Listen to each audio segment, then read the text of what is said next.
If you really want to be involved in security, you need to get involved in IT at some point. If you're working at the help desk and you're running around replacing keyboards and monitors, start there. Start there, get your foot in the door, build yourself a Mm. name.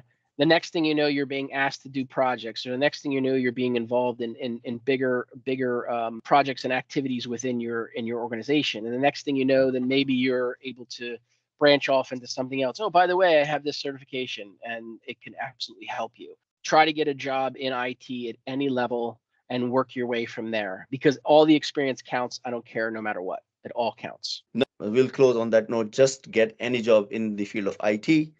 Mentorship. So go reverse, go back, watch the video for the tips for the businesses. Go back, watch the video. We have put the tips. So a lot of stuff we have covered. We have gone above more over time. But again, this is a lot of stuff that cannot be covered in a call like this. But John, again, I really appreciate it and thank you. And we'll see you in our next podcast.